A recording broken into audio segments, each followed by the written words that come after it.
帳は？ああん？赤。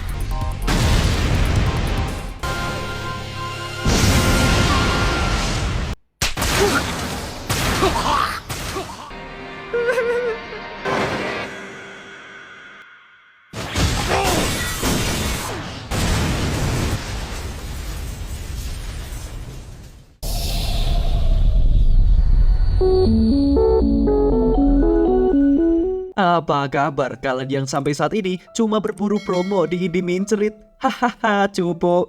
Kayak di film ini dong, di mana season kedua ini Gojo masih menjalankan misinya, yaitu berburu. Yang jelas tak segampang itu kau mencari penggantimu. Berburu apa tuh bang? Oke lah, daripada kalian kepo terus ke Indie Cerit buat beli kabel tis biar bisa buka pasang, mending kita langsung masuk ke videonya cuy. Inilah Jujutsu Kaisen Season 2.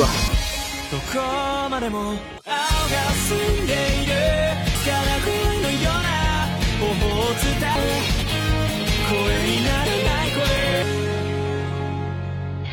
Cerita dimulai pada 11 hingga 12 tahun yang lalu, tepatnya pada tahun 2006.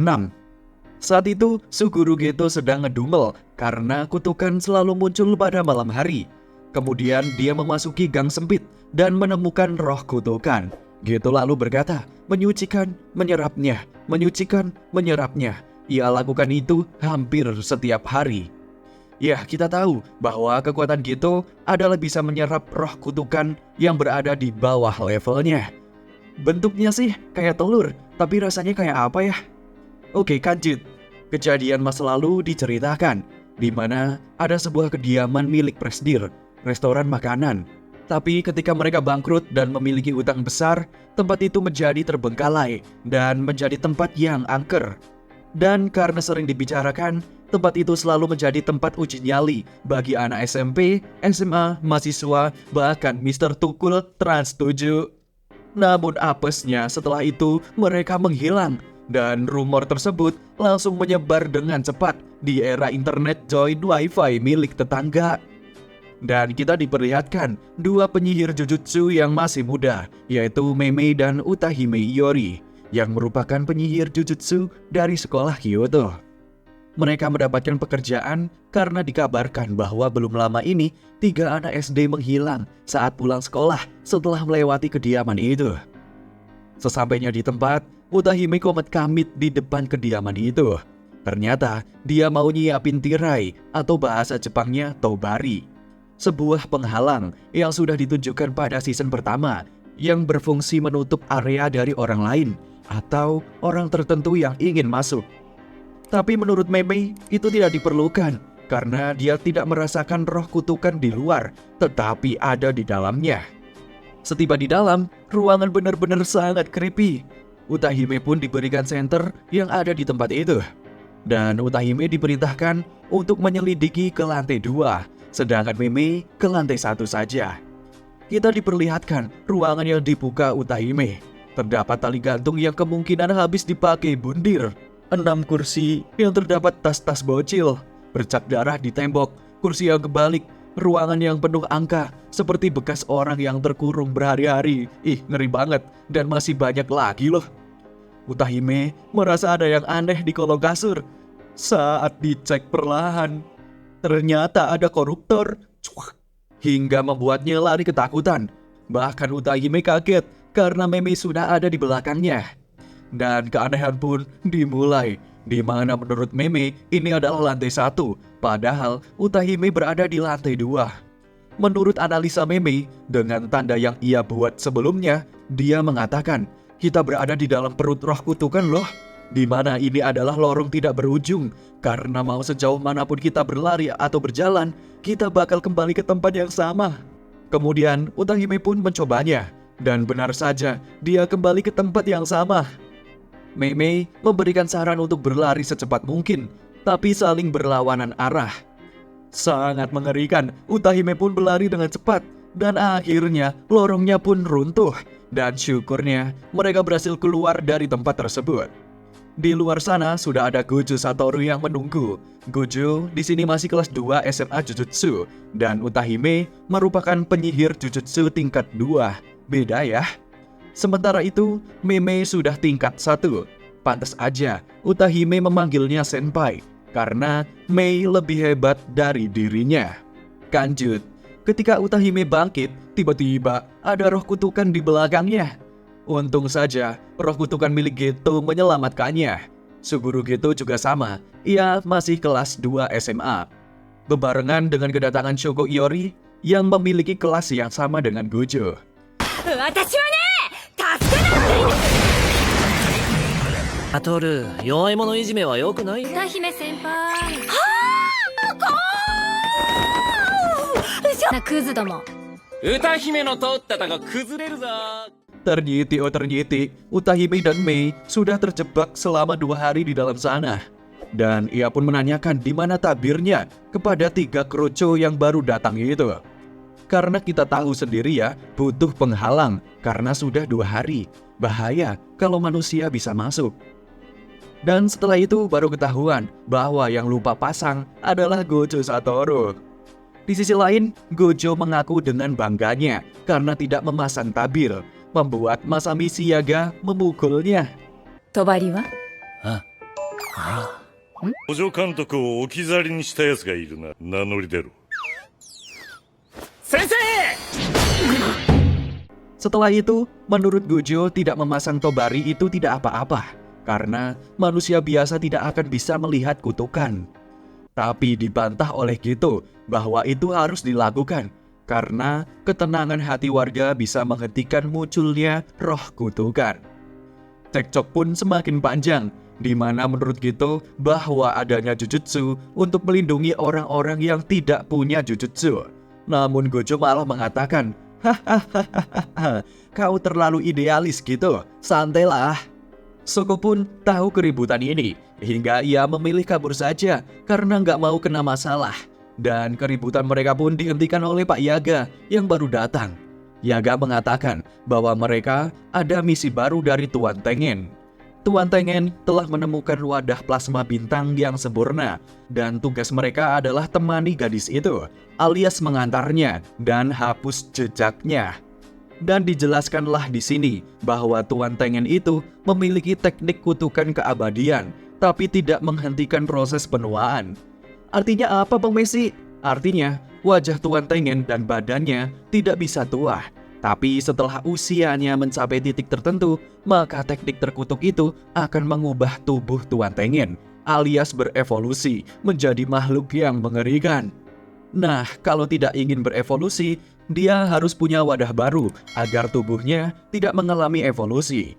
Efek negatifnya adalah ketika Tuan Tengen mencapai evolusi tanpa wadah, ia akan semakin jadi orang tidak dikenal, ibarat monster lah ya. Perlu kalian ketahui bahwa pelindung yang melindungi 2 sekolah Jujutsu, pilar dunia Jujutsu, bahkan teknik pelindung asisten manajer, semuanya diperkuat oleh Tuan Tengen. Tanpa kekuatan itu, para penyihir Jujutsu akan kesusahan menjalankan misi, dan keamanan menjadi rentan. Dan yang paling menakutkan adalah Tuan Tengen bisa menjadi musuh umat manusia. Makanya perlu wadah plasma bintang. Teknik kutukan Tuan Tengen akan teriset dan evolusi tidak terjadi. Nah, seperti itu ya. By the way, lokasi wadahnya sudah diketahui. Ada 2 organisasi yang mereka harus waspadai, yaitu pengguna kutukan grup Ki yang bertujuan untuk menjungkir balikan dunia Jujutsu saat ini. Mereka berniat membuat Tuan Tengen kehilangan semua akal sehatnya. Lalu ada organisasi yang memuja Tuan Tengen sebagai dewa mereka, yaitu kelompok agama bintang yang dikenal sebagai Asosiasi Pemburu Waktu.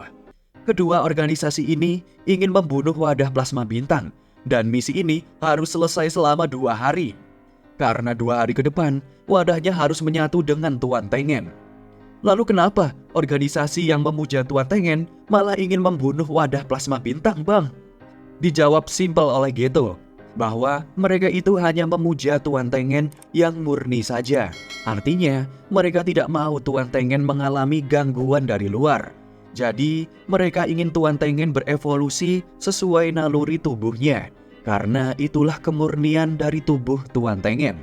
Wadah plasma bintang hanya akan mengotori kemurnian tubuh Tuan Tengen. Tapi tenang saja, kelompok agama bintang bukan pengguna kutukan kok. Yang mereka harus waspadai adalah anggota Ki tersebut. Ya, di sini Gojo pun mengucapkan bahwa udahlah, aman, gak usah khawatir. Kita ini yang paling kuat. Hahaha. Dan gitu memberikan saran ke Gojo bahwa sikap Gojo harus sedikit dirubah dan harus lebih sopan. Lanjut. Ketika gitu memasuki kamar wadah plasma bintang, ternyata itu adalah jebakan yang dibuat oleh anggota Ki, hingga membuat wadahnya yang terdapat seorang gadis itu pun terjatuh. Untungnya gitu mempunyai roh kutukan. Ia pun memanggil roh kutukan yang bisa terbang dan menyelamatkannya. 家めくってあのなサトルはお生きてる私はなあ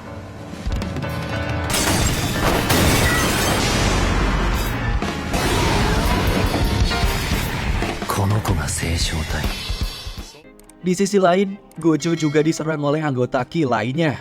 Tapi kita tahu, kekuatan tidak tersentuh Gojo membuat serangan pisau itu tidak bisa menyentuh Gojo sama sekali.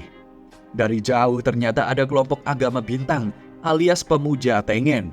Mereka sadar bahwa mereka tidak punya kekuatan Jujutsu. Tapi mereka punya uang. Lu punya uang, lu punya kuasa. Tapi bagi gua, enggak nyet.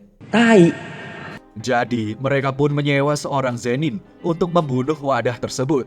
Dan orang ini menyangkal dia bukan lagi seorang Zenin, tapi namanya sekarang adalah Fushiguro. Gimana? Tahu kan dia siapa? Diperlihatkan gitu yang sedang membuat teh tubruk di apartemen yang baru saja meledak.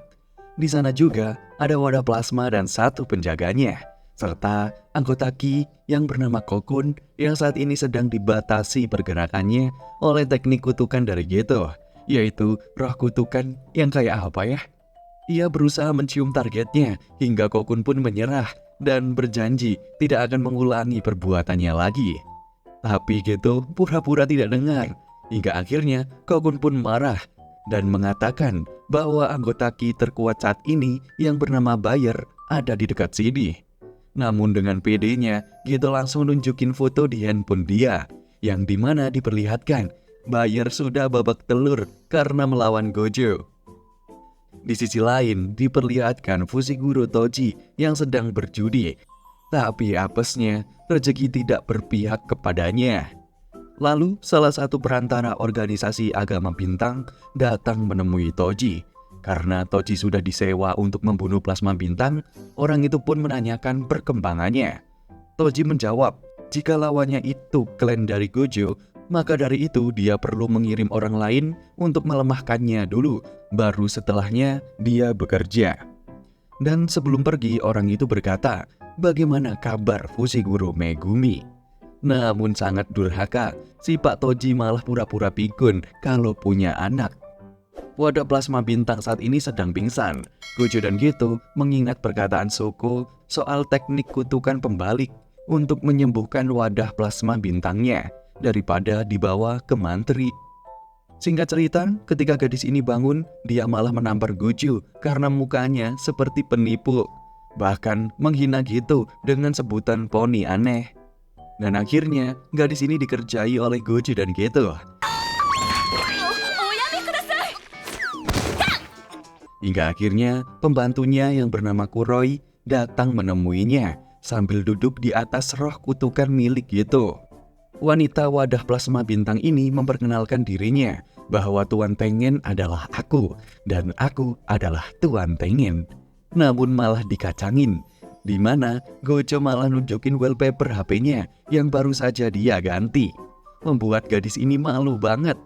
Dan Gojo pun menambah ejekannya bahwa kamu pasti tidak punya teman ya. Tiba-tiba gadis ini teringat dengan sekolahnya dan pergi ke sekolahnya.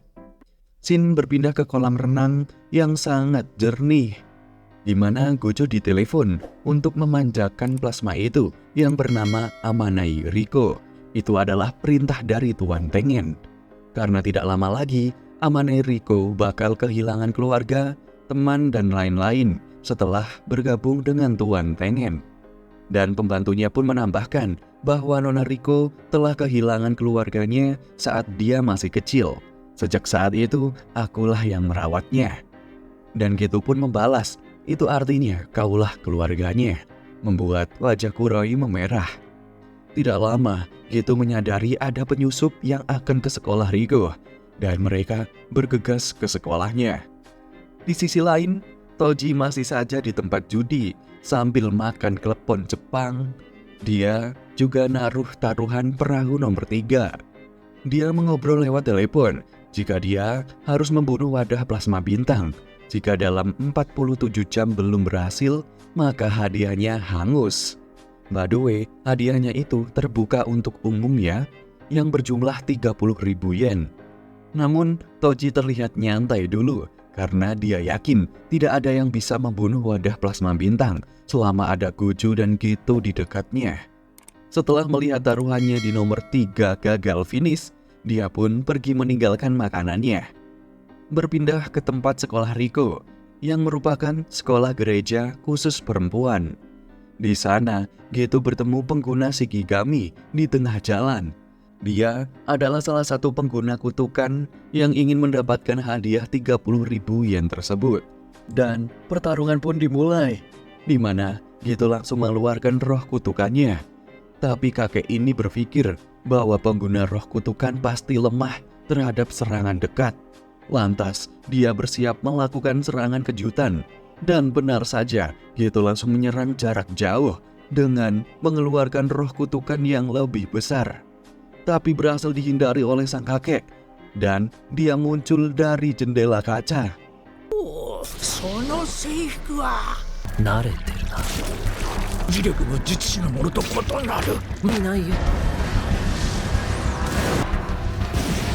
の初手の。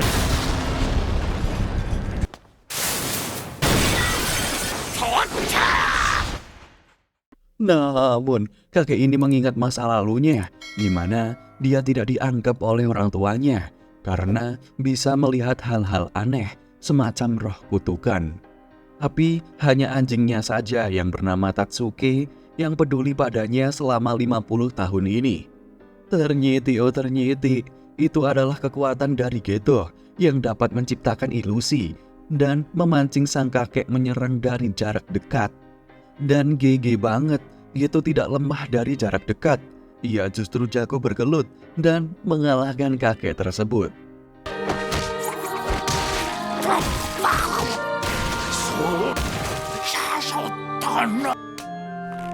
そんなことよりあんた。 Di tempat lain, Gojo akhirnya menemukan Riko di gereja. Melihat hal tersebut membuat Riko merasa malu karena kedatangan Gojo. Bahkan menyebut dirinya adalah sepupunya saja. Tapi teman-temannya malah kegirangan melihat Gojo yang sangat tampan. Bahkan para gadis meminta Gojo untuk membuka kacamatanya. Dan benar saja, mereka semua tambah girang. Namun keributan agak reda ketika gurunya datang dengan muka datar. Mereka kira gurunya bakal mengamuk. Ternyata ia malah memberikan nomornya kepada Gojo. Ya wajar sih, ini sekolah khusus perempuan ya. Mereka jarang ketemu laki-laki soalnya. Amanai! Riko Kareshi!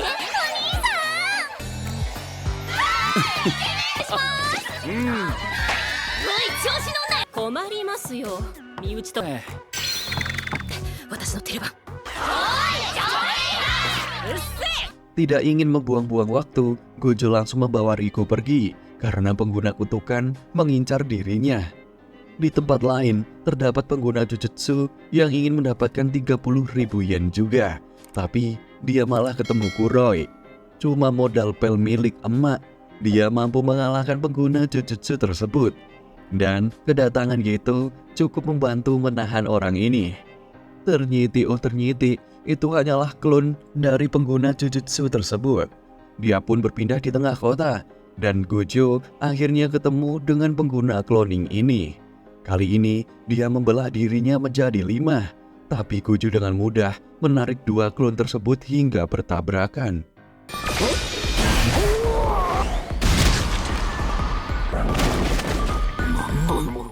Dan ketika dua klon ini ingin menyerang Gojo, mereka tidak bisa menyentuh Gojo karena teknik kutukannya yang disebut Infinity atau Mugen.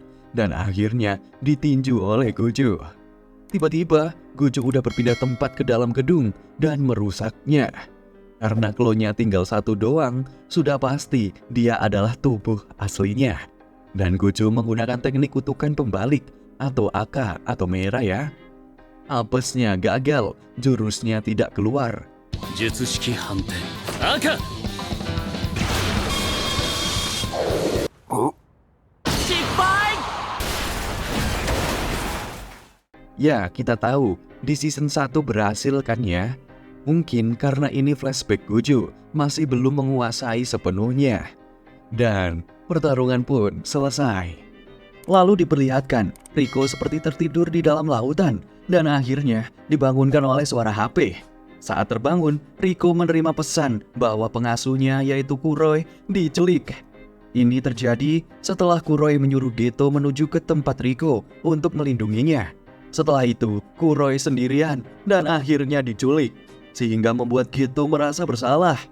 Riko meminta bantuan bahwa dia ingin berpamitan dengan Kuroi sebelum penggabungan dengan Tuan Tengen. Dan akhirnya, Gojo mengabulkan permintaannya. Misi penyelamatan pun dimulai, di mana ternyata Kuroi diculik oleh kelompok agama bintang. Singkat cerita, penyelamatan pun berjalan lancar tanpa kendala. Dan di hari itu juga, mereka pun berangkat ke Okinawa. By the way, mereka sudah memasuki hari kedua pengawalan ya. Sedangkan penggabungan Tuan Tengen itu hari ketiga. Setibanya di Okinawa, mereka pergi ke pantai dulu untuk bersantai sebelum hari H. Mereka kesini juga menggunakan pesawat sebagai transportasi paling aman. Tapi tetap, Gojo harus waspada dengan mengecek semua penumpang. Hahaha, ada-ada aja ya. Sedangkan Geto menggunakan roh kutukannya untuk berjaga-jaga di luar pesawat. Di sisi lain, ternyata dua anak kelas 1 itu juga ditugaskan ke Okinawa untuk berjaga-jaga. Mereka bernama Nanami Kento dan Haibara Yu. Dan terlihat bahwa Haibara sangat mengagumi senpainya, yaitu Geto. Di sisi lain, Gojo dan Riko kelihatannya asik banget ya di pantai. Tapi ketika waktunya habis, Geto menyuruh mereka untuk pulang. Tapi karena Gojo melihat ekspresi murung Riko, Gojo pun memanjakannya lagi dengan berlama-lama di Okinawa sebelum kembali ke sekolah Jujutsu tempat penggabungan Tuan Tengen. Geto sadar bahwa Gojo masih menggunakan teknik terkutuk sejak kemarin. Jadi, Gojo tidak pernah tidur dan istirahat selama ini. Gojo menjawab, "Tidak apa-apa kok." Selain bermain di pinggiran pantai, mereka naik perahu ke tanaman bunga, menikmati makanan pinggiran pantai, dan pergi ke akuarium yang sangat indah. でもそろそろ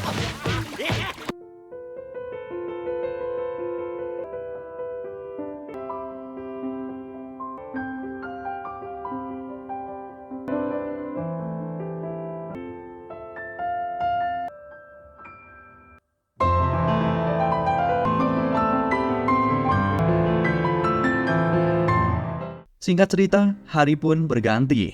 Hari ini adalah hari ketiga jam 3 siang di sekolah Jujutsu Tokyo, tepatnya di kaki Gunung Mushiro. Mereka berpikir seharusnya sudah aman karena ada pelindung di sekolah ini. Dan kalau kalian dengar baik-baik, ada suara di mana Gojo menonaktifkan teknik kutukan Infinity-nya. Namun tiba-tiba Gojo ditusuk dari belakang. Ternyata Toji lah pelakunya. Dia berhasil menyusup walaupun di sekolah ini ada penghalang.あ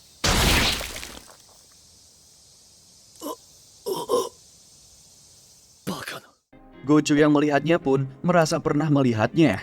Dan diperlihatkanlah pada masa lalu di mana untuk pertama dan terakhir kalinya kehadiran Toji disadari oleh seorang tuan muda yang lahir di keluarga Gojo. Maka dari itu, selama ini Toji selalu menunggu kesempatan untuk membuat Gojo lengah agar berhasil menyerangnya seperti hari ini. Namun Gojo ternyata tidak apa-apa karena organ vitalnya masih aman. Geto yang melihatnya pun mengeluarkan roh kutukan untuk menyerang Toji. Gojo menyuruh mereka untuk segera ke markas Tuan Tengen. biar aku saja yang melawan Toji. Kemudian, Geto, Riko, dan Kuroi bergegas menuju ke tempat Tengen. Gojo berkata kepada Toji bahwa hadiah 30.000 yen sudah ditarik. Tapi kenyataannya, Toji lah yang sengaja menarik hadiahnya karena ingin membuat Gojo lengah dan menonaktifkan teknik kutukannya. Dan adu mekanik pun dimulai, di mana Gojo menyerang, namun berhasil dihindari oleh Toji dengan gerakan yang sangat cepat. Ia pun mengganti pedangnya dengan roh kutukan yang bersandar di bahunya. Lantas, Gojo mengeluarkan gravitasinya, membuat Toji terlempar ke dalam rumah-rumah. Aso! Hayai. Tenyo Jibaku no Fijiki.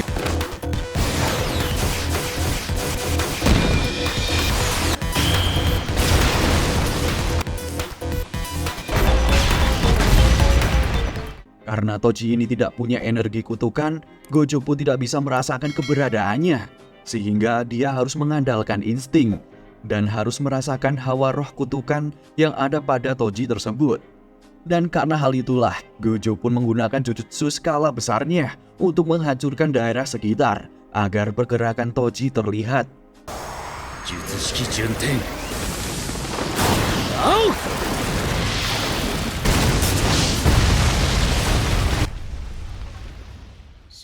Namun, muncul kepala terbang atau roh kutukan dalam jumlah banyak menutupi pandangan Gojo.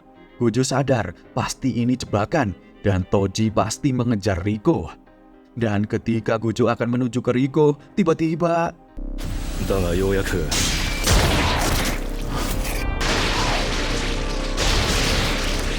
Dengan sangat brutal, Toji melakukan fatality terhadap Gojo. Dan akhirnya, Gojo Satoru dinyatakan meninggal dan kalah dalam pertarungan ini.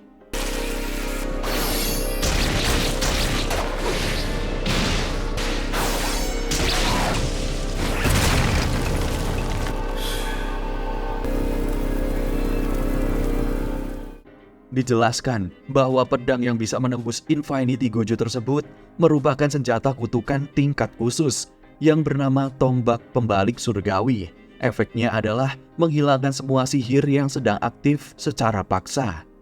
Berpindah ke tempat lain, di mana Geto, Riko, dan Kuroi turun ke lantai dasar menggunakan lift.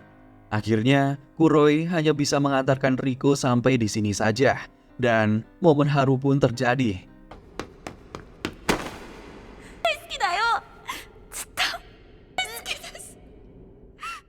Singkat cerita, Geto dan Riko sudah sampai ke tempat Tuan Tengen yang dikenal sebagai Aula Utama Makam Bintang.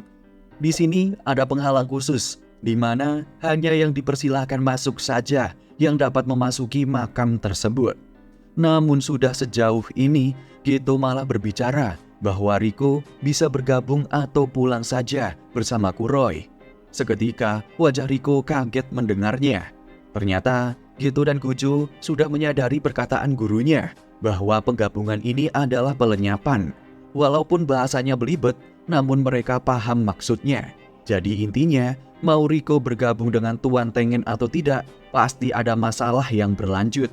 Bahkan sebelum bertemu Riko, Gojo sudah setuju jika memang Riko menolak bergabung dengan Tuan Tengen, ya nggak usah bergabung, kita nggak usah memaksa Riko. Meskipun itu melanggar perintah Tuan Tengen, Gojo tidak masalah karena mereka berdualah yang terkuat. Dan akhirnya Riko merespon sambil mengingat masa lalunya bahwa sejak ia kecil dia sudah diperlakukan istimewa dan diberitahu bahwa dia berbeda dari yang lain dan tetap hidup sampai sekarang. Bahkan sejak dia tahu orang tuanya meninggal, dia tidak merasakan kesedihan sama sekali. Jadi meskipun harus berpisah dengan semua teman, bahkan Kuroi, dia tidak masalah demi penggabungan dengan Tuan Tengen. Mau rasanya begitu menyakitkan, ujungnya kesedihan dan kesepianku akan sirna nantinya. Namun Riko menangis setelah berkata seperti itu. Dia ingin pergi ke berbagai tempat bersama teman-temannya, termasuk Kuroi. Dan saat Geto mengajaknya untuk pulang, tiba-tiba...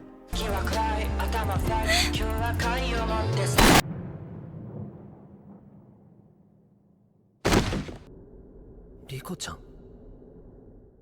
Ya ampun, Riko meninggal gara-gara bapak tua satu ini. Asem ih. Toji berkata bahwa aku telah berhasil membunuh Gojo Satoru. Hahaha. Jelas saja hal itu membuat Geto marah besar dan bersiap melawannya. Membuatnya langsung mengeluarkan roh kutukan untuk menyerang Toji. Namun tidak akan semudah itu. Aku telah mengalahkan Gojo Satoru dengan mudah, apalagi kamu. Hahaha. Soka, shine!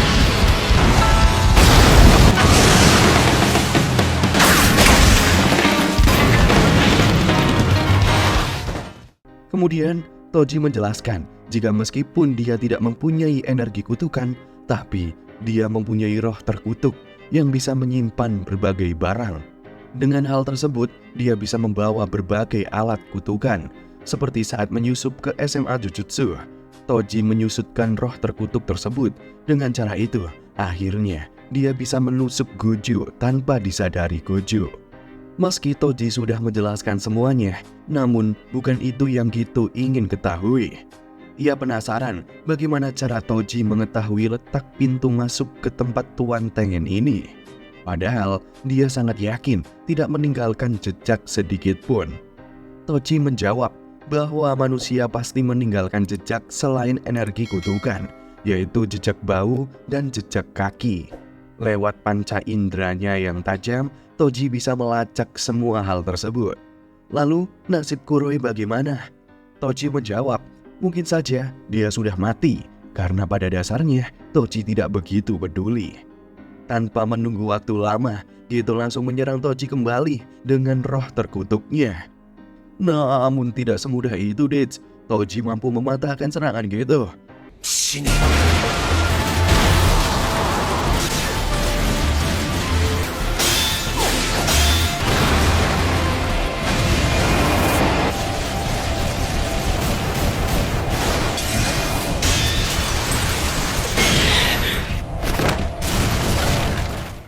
Akan tetapi, di belakang Toji terdapat roh terkutuk lainnya. Wujudnya seperti kuntilanak. Lalu roh tersebut bertanya kepada Toji, apakah aku cantik? Sambil membuka mulutnya lebar-lebar. Ih, ngeri banget. Dia adalah roh pendendam, satu dari jenis roh yang tidak bisa dipatahkan hingga pertanyaannya terjawab. Mengetahui hal tersebut, Toji menjawab, jika kuntilanak tersebut bukanlah tipenya. Tiba-tiba Toji diserang. Dengan santainya, Toji menggunakan tombak pembalik surga untuk menghalau semua serangannya.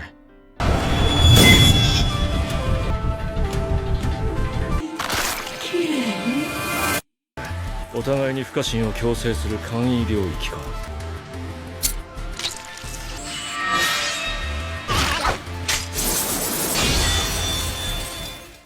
Mengira ada kesempatan, Geto mendekati tubuh Toji untuk menyerang secara mendadak.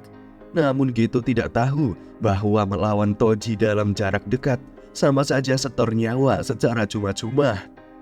Lalu dengan cepat, kaki Geto langsung dijepit oleh Toji hingga Geto tidak bisa bergerak. Dan 秒でゴリ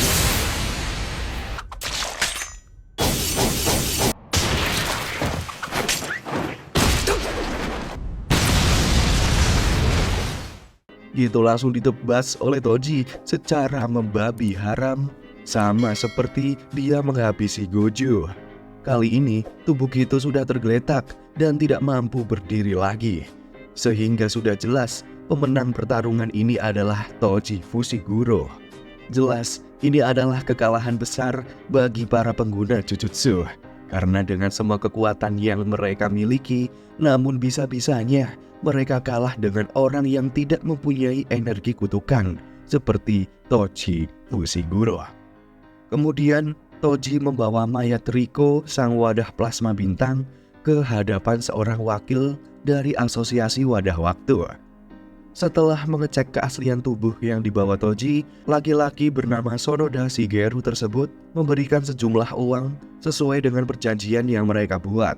Bahkan, laki-laki tersebut memberikan Toji sedikit bonus, karena bagi asosiasi, mereka akan kehilangan keyakinan jika penggabungan wadah plasma bintang dengan Master Tengen terjadi.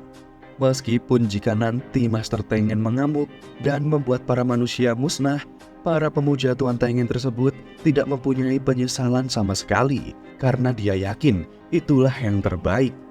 Hoji lalu pergi meninggalkan markas mereka. Namun tidak masuk akal, saat di perjalanan tiba-tiba Gojo Satoru dengan penuh luka muncul menghadang Toji. Gojo mengatakan bahwa dia telah menguasai teknik pembalik, sebuah teknik yang dapat menyembuhkan luka di tubuh. Menurutnya, saat itu Toji telah melakukan 2 kesalahan besar. Yang pertama, dia tidak memenggal kepalanya, dan yang kedua, dia tidak menggunakan alat terkutuk ketika menusuknya. Di sisi lain, Toji yang tidak ingin diremehkan, dia mengatakan jika pertarungan sesungguhnya baru saja dimulai. Lalu dengan cepat, Toji melesat menyerang Gojo menggunakan tombak pembalik surga. Namun kali ini tidak semudah itu, Deeds. Gojo kali ini lebih cepat pergerakannya dan berhasil menghindar menjauhi area Toji. Yo, 久しぶり。マジか。でっかい。重力は負のエネルギー。それが反転術式。こいつ、灰になってる。灰？そうかもな。Saat posisinya melayang dan terbalik, Gojo menyadari bahwa energi positif yang lahir dari teknik pembalik merupakan energi yang juga bisa dihubungkan pada teknik Limitless. Ia pun berniat akan melancarkan teknik baru yang akhirnya bisa dia keluarkan, yaitu teknik Limitless Red, di mana teknik tersebut mampu menghasilkan tembakan laser merah yang langsung menghempaskan Toji.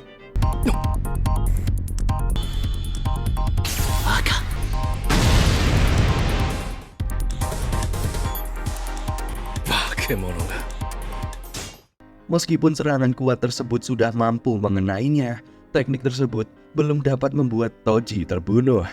Toji menyimpulkan bahwa tembakan tadi merupakan satu dari 3 teknik utama milik klan Gojo. Yang pertama, kekuatan untuk menghentikan, yaitu Limitless Neutral. Dan yang kedua, kekuatan untuk menarik, yaitu Limitless Blue. Dan yang ketiga adalah kekuatan untuk mendorong, yaitu Limitless Red. Untuk mengatasi 3 kekuatan utama Gojo, Toji lalu menggabungkan 2 senjata terkutuknya. Dia mengaitkan tombak pembalik surga pada senjata rantai yang bisa diputar-putar. Dengan senjata itulah, Toji kemudian langsung menyerang Gojo. Dengan kepercayaan diri yang sangat tinggi, berbagai serangan terus Toji lancarkan, baik dari jarak dekat maupun dari jarak jauh. Namun Gojo sama sekali tidak takut apalagi panik. Dia terus saja menghindar dan berusaha menemukan celah untuk melancarkan serangan. Saat ini, Gojo pun mengeluarkan teknik baru, di mana teknik ini hanya diketahui oleh beberapa orang. Sambil bersiap melancarkan tekniknya, Gojo juga mengatakan bahwa teknik ini terlahir ketika teknik Blue dan Red disatukan, di mana hal itu akan menghasilkan sebuah teknik baru bernama Limitless Purple. Sebuah teknik kuat yang mampu menghapus segala macam material apapun.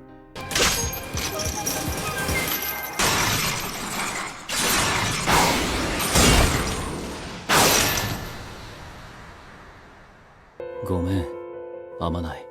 誰も憎んじゃいない。この世界が心地いい。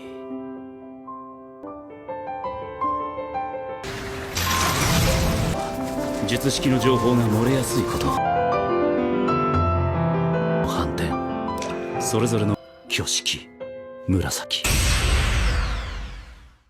Dan benar saja, setelah serangan kuat itu dilancarkan pada Toji, setengah badan beserta bangunan yang dilalui serangan tersebut seketika lenyap, tidak tersisa.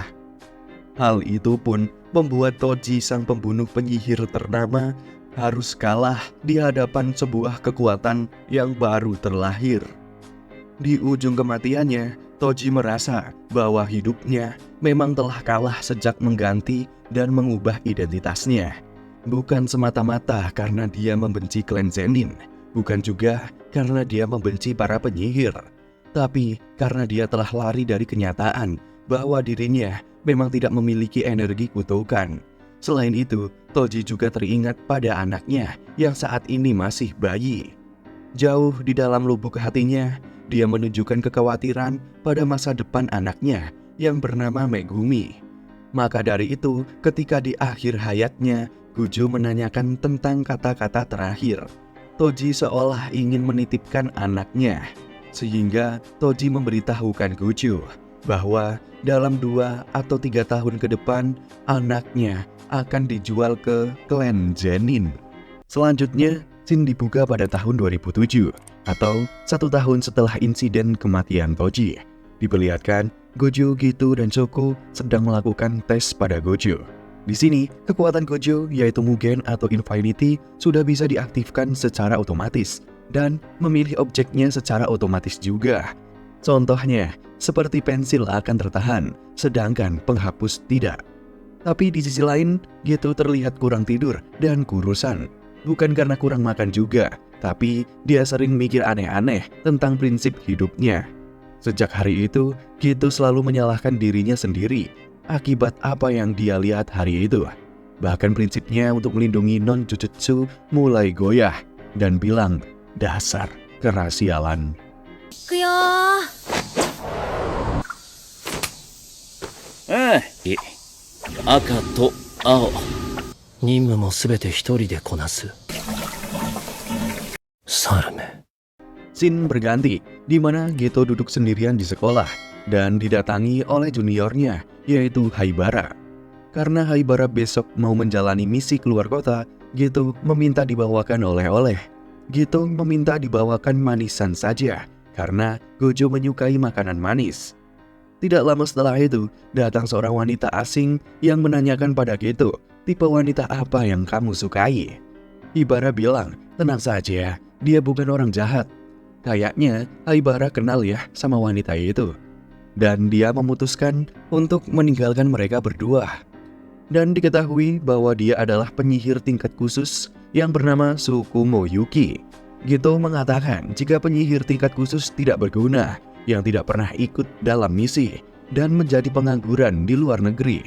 Nyindir banget ya. Yuki seketika, loh, kok aku?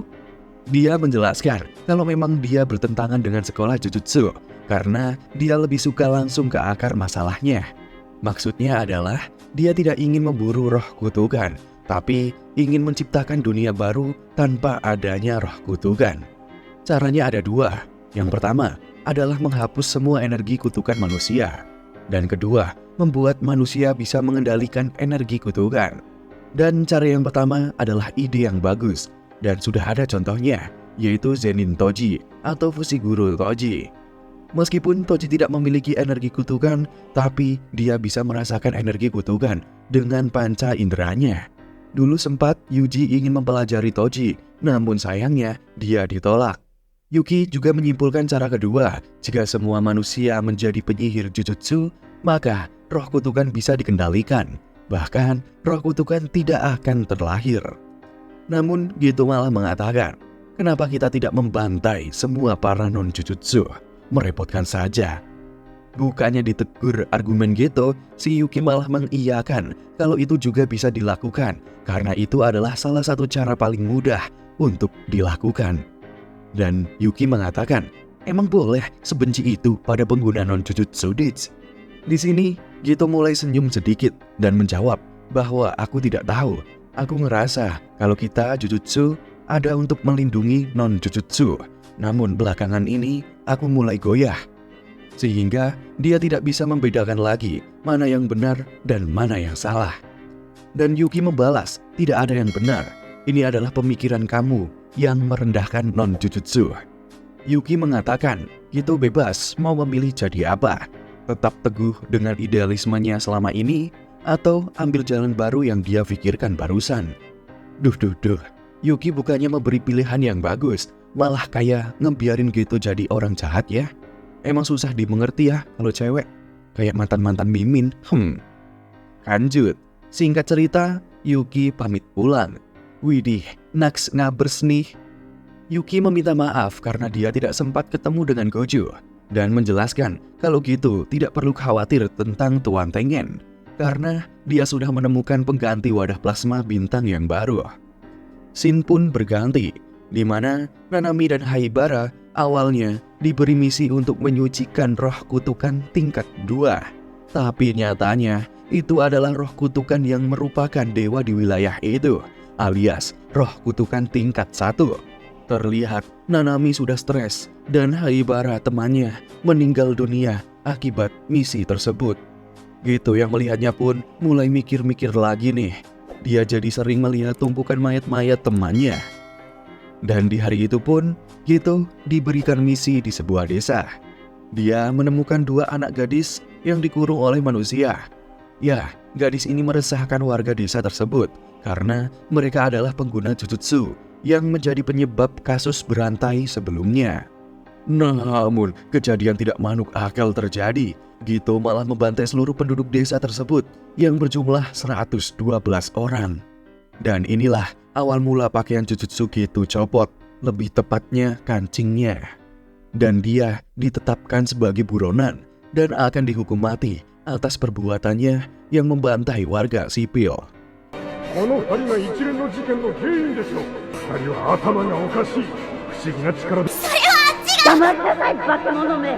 あなただ。医術師を見下す君、一旦外に出ましょうか。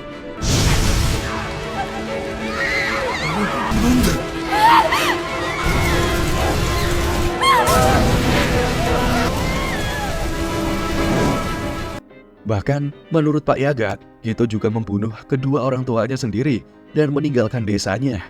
Hal itu membuat Gojo tidak percaya dan hanya, emang boleh sedurhaka itu, Dich? Di suatu hari, Shoko bertemu dengan manusia buronan, yaitu Geto. Tapi bukannya takut, Shoko malah biasa saja dan ngobrol nyantui. Bahkan Shoko menelepon Gojo bahwa Geto ada di sini, di Shinjuku. Setelah itu, Gojo pun datang dan bertemu di tengah jalan. Gojo pun menanyakan dan meminta penjelasan bahwa apa kau ingin membunuh semua orang selain penyihir jujutsu? Hah? Dan Geto pun menjawab, iya. Gojo pun berteriak bahwa itu mustahil dilakukan jika memusnahkan semua manusia. Gojo yang melihatnya pun ingin mengeluarkan teknik purple-nya, tapi tidak jadi dilakukan dan membiarkan Geto pergi. Dan sejak itu, Gojo pun merenung karena telah kehilangan sahabatnya. Di hari yang sama, Geto pun berpakaian dan berada di tempat kelompok agama bintang. Ya, dia mengambil alih kelompok agama bintang bersama dengan 2 anak kecil yang dia selamatkan dari desa sebelumnya. Di sini juga, Geto memperkenalkan dirinya dan akan menjadi ketua baru dari kelompok ini. Karena mayoritas banyak menolak, akhirnya Geto memilih jalan kekerasan, yaitu membunuh orang di sana. Yang dibunuh bukan orang kaleng-kaleng loh, yaitu Sonoda, orang yang sebelumnya diperlihatkan mengambil tubuh Riko. Dan itulah orang yang dianggap sebagai kera tersebut. よく見てなさい。あ、皆さん見ましたね。さて、改めて猿ども。 Lanjut, di mana Gojo menemui Megumi kecil yang saat itu masih duduk di kelas 1 SD. Dan pertemuan mereka agak sedikit kocak, di mana wajah Gojo terlihat tidak senang karena teringat bapak Megumi yang nyebelin. Gojo menceritakan tentang ayah Megumi padanya. Tapi sebelum mengetahui kondisi ayahnya yang sekarang, Megumi memilih untuk bodoh amat dengan ayahnya. Bahkan ibu Sumiki juga sudah lama tidak pulang, tapi dia tidak peduli juga. Berarti dia hidup berdua dengan kakak angkatnya, yaitu Sumiki. Dan langsung ke intinya, Gojo menanyakan apakah Megumi mau balik ke klan Zenin atau tidak. Megumi bertanya, jika aku pergi ke sana, apakah Sumiki bahagia? Gojo menjawab, 100% tidak. Dengan jawaban itu, akhirnya Jugo akan mengurus semuanya dan menjadikan Megumi sebagai anak didiknya. Hari pun berganti pada tahun 2018, di mana Gojo sudah jadi guru dan terlihat tertidur di dalam ruangan dan dibangunkan oleh ketiga muridnya, yaitu Yuji, Nobara, dan Megumi. Scene dilanjutkan di mana Yuji, Nobara, dan Megumi sedang berjalan-jalan. Tapi Megumi si anak pendiam malah pengen balik ke rumah dan Nobara ingin belanja. Tapi Yuji malah mengajak Nobara buat nonton film di bioskop. Filmnya berjudul Manusia Cacing Tanah 4. Namun Nobara menolak karena judulnya lumayan creepy. Apalagi dia belum nonton seri 1, 2, dan 3. Ya kali langsung seri keempat. Yuji mengatakan, "Alah, nggak masalah, aku jelasin sinopsisnya deh." Intinya, ada seorang ilmuwan gila bernama Dr. Richter menggabungkan manusia dan cacing hingga menciptakan manusia cacing.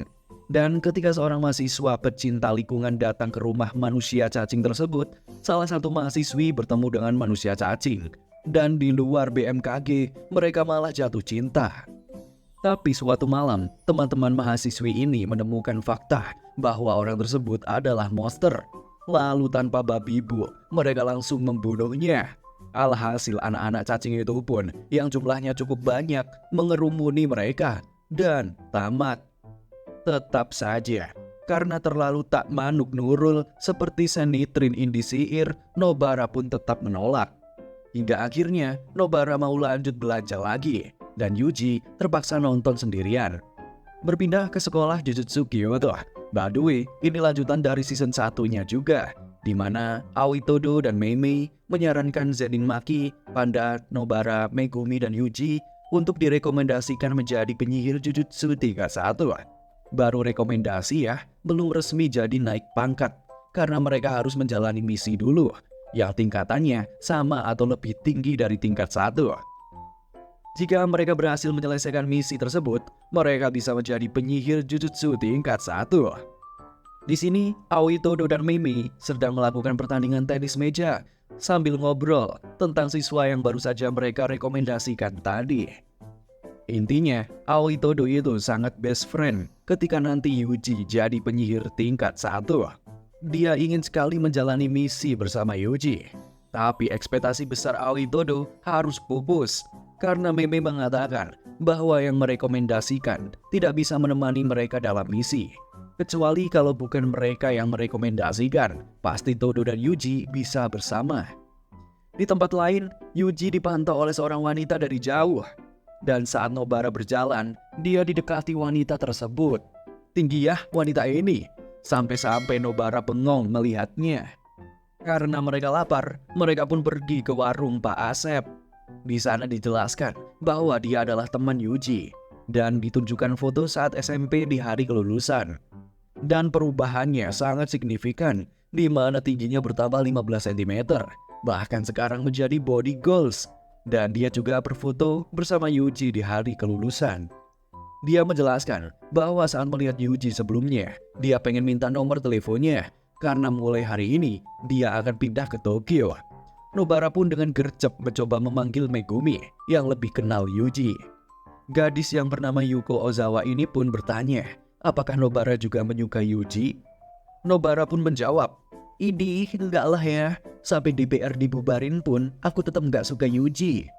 Tapi entah kenapa, jantung Nobara berdetak kencang. Megumi pun datang dan mengatakan, "Oh, yang ini. Oke juga tuh."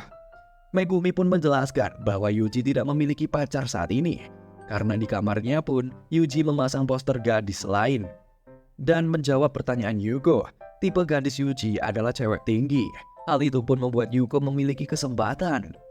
Dan Nobara langsung menelepon Yuji ke sini. Singkat cerita, Yuji pun datang dan bisa-bisanya langsung mengenali Yuko.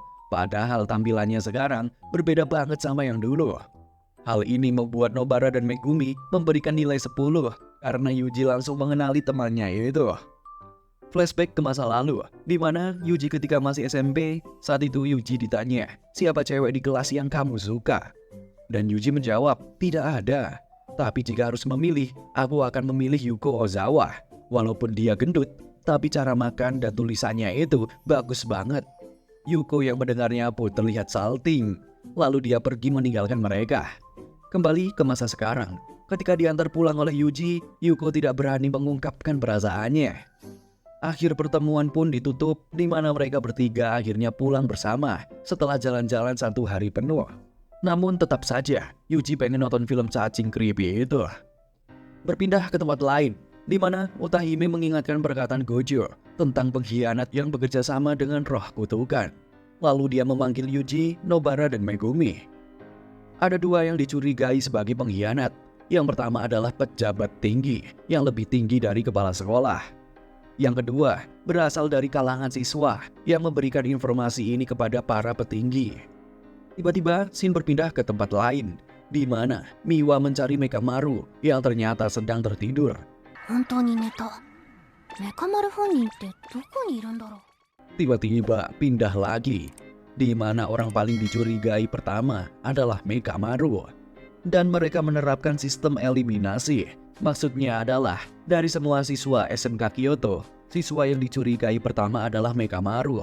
Tapi jika Mekamaru tidak terbukti bersalah, maka akan lanjut ke siswa berikutnya. Contohnya adalah Miwa. Jika Miwa bukan, maka lanjut lagi dan seterusnya seperti itu. Dan akhirnya Utahime sampai ke lokasi tubuh asli Mekamaru yang memiliki kemampuan mengendalikan boneka. Dan ketika dibuka, Mekamaru sudah tidak ada. Hal ini membuktikan bahwa dia adalah pengkhianatnya. Sementara itu, di lokasi asli Mekamaru, dia didatangi oleh dua orang, yaitu Mahito dan Geto.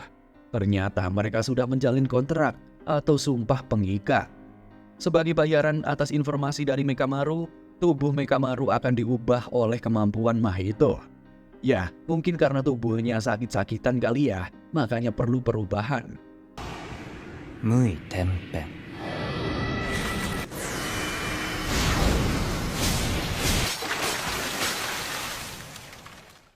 Dan benar saja, tubuh Mekamaru terlihat lebih sehat dan bisa berdiri lagi. Dan akhirnya ketika kesepakatan sudah terpenuhi, mereka kembali menjadi musuh dan siap bertarung.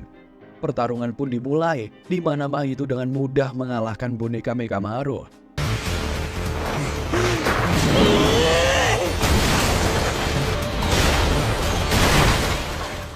Namun tiba-tiba Mekamaru menghilang.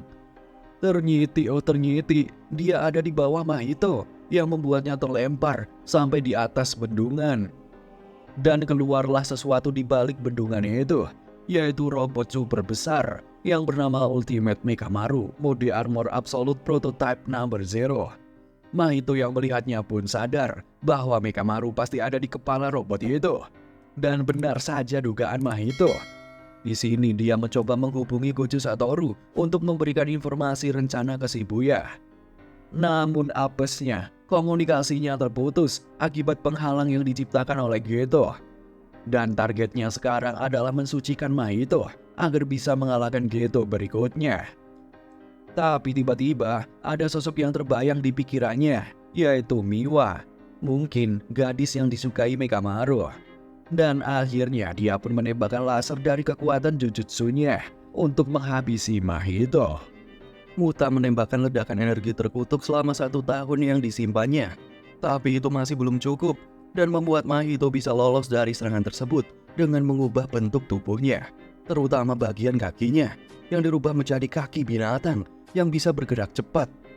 Yakare! Mekamaru! Torakara!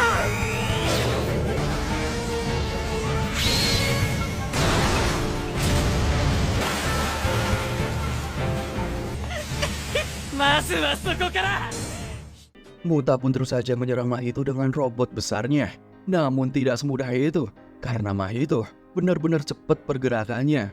Sempat terlihat Mahito berubah jadi ikan kecil untuk berenang di sungai. Dan inilah saatnya Muta mengeluarkan jurusnya lagi, yaitu Miracle Cannon. Muta menembakkan ledakan energi terkutuk dari kedua tangan bonekanya.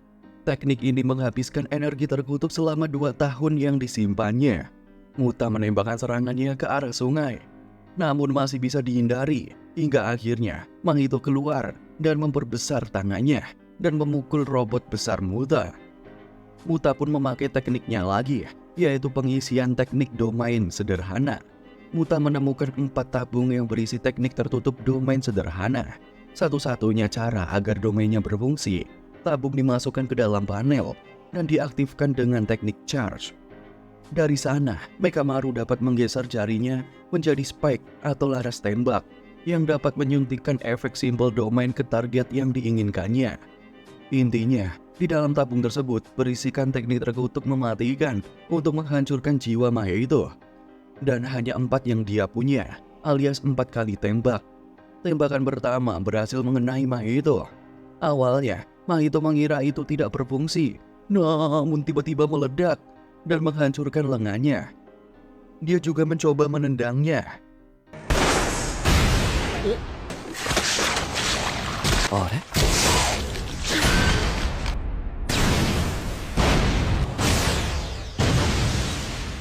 Di saat akan mencari keberadaan Mahito, Mahito malah berubah menjadi burung.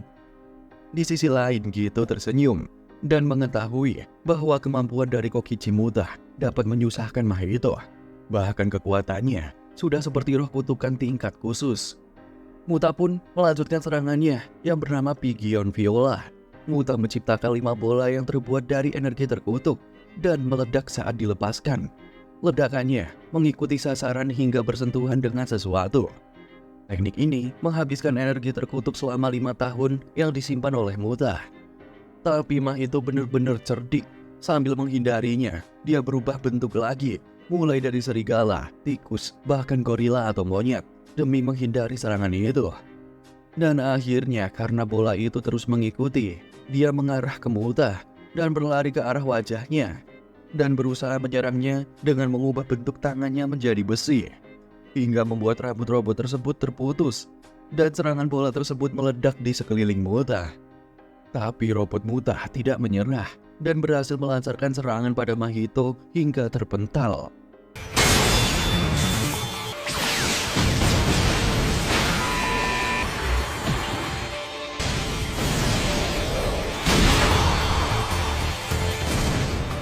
Dan akhirnya inilah tembakan kedua dari tabungnya.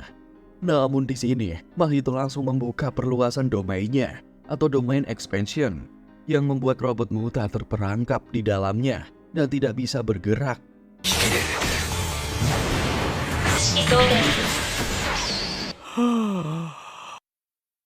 領域展開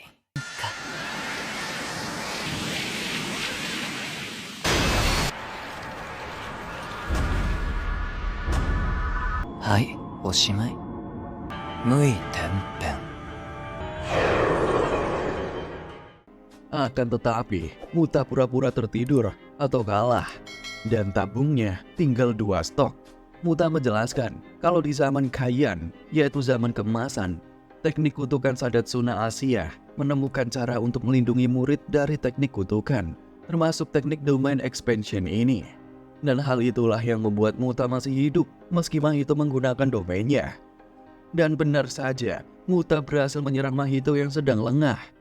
Dan karena berpikir berhasil mengalahkan Mahito, target selanjutnya adalah Gito.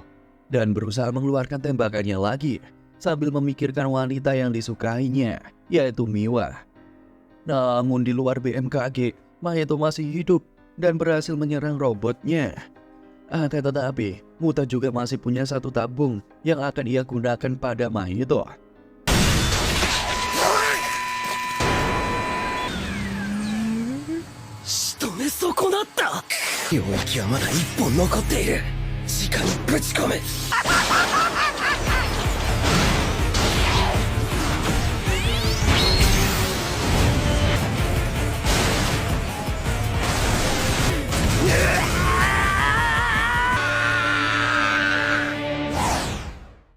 Shin pun tiba-tiba berpindah di mana Miwa menemani boneka Mikamaru dan membicarakan bahwa dia akan menjenguknya suatu saat.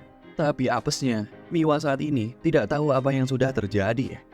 Kembali ke pertarungan, di mana robot Muta sudah tidak bergerak, yang artinya Muta kalah dalam pertarungan ini. Menurut penjelasan Mahito, saat dia terkena tusukan dari belakang, dia sengaja terlihat kalah dengan menonaktifkan perluasan domainnya, hingga membuat Muta berpikir menang, padahal itu adalah strateginya. Hingga akhirnya, Mahito dan Gito pun pergi.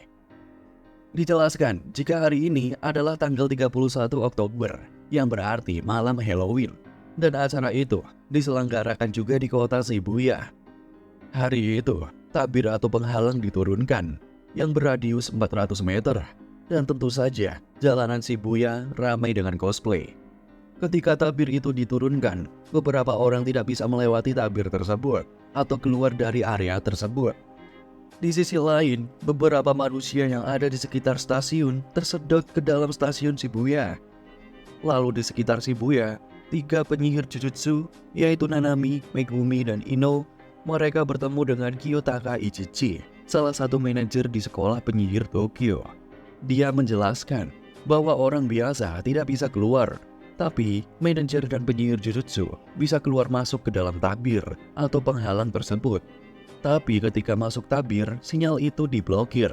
Jadi untuk menghubungi orang luar harus keluar dari tabir dulu.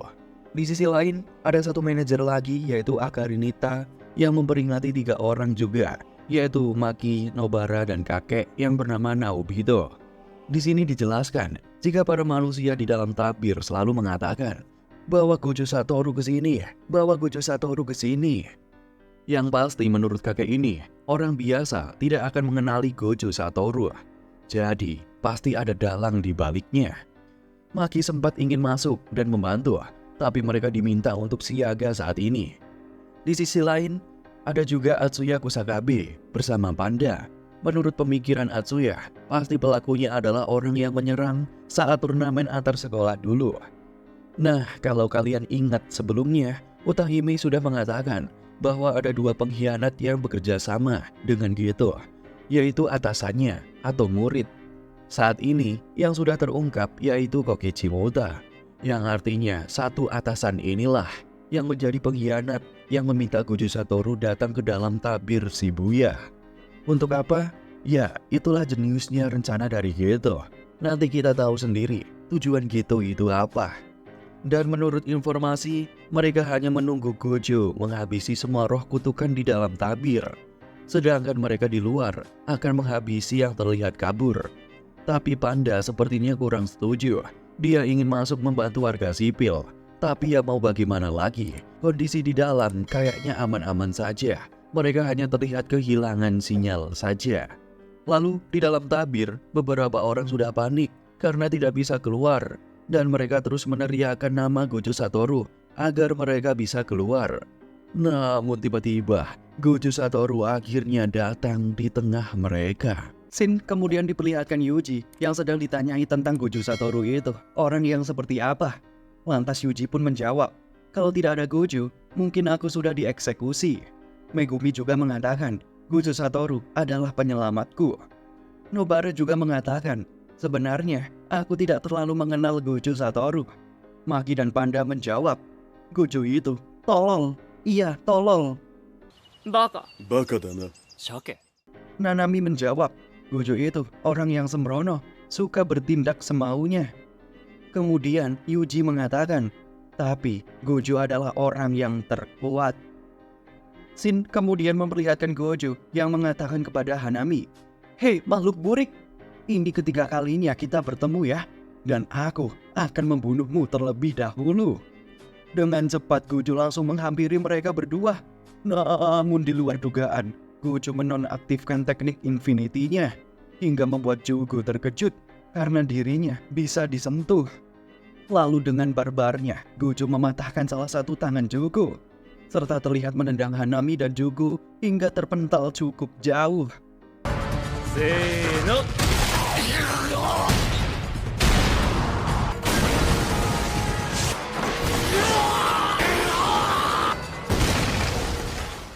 Hanami juga menyadari bahwa Gojo telah melepaskan teknik terkutuk tanpa batasnya. Hanami sadar bahwa Gojo ingin bertarung dengan jarak dekat. Oleh karena itu, Hanami ingin meladeninya dengan melepaskan domain amplifikasinya agar pertarungan menjadi jarak dekat. Melihat hal itu, Jugo berteriak, "Woi Hanami, tidak usah melepaskan domain amplifikasinya, keles." Jadi, dengan adanya domain amplifikasi itu dapat melindungi dari teknik kutukan Gojo. Dan benar saja, terlihat Gojo pun langsung mencabut kedua tanduk Hanami yang merupakan kelemahannya.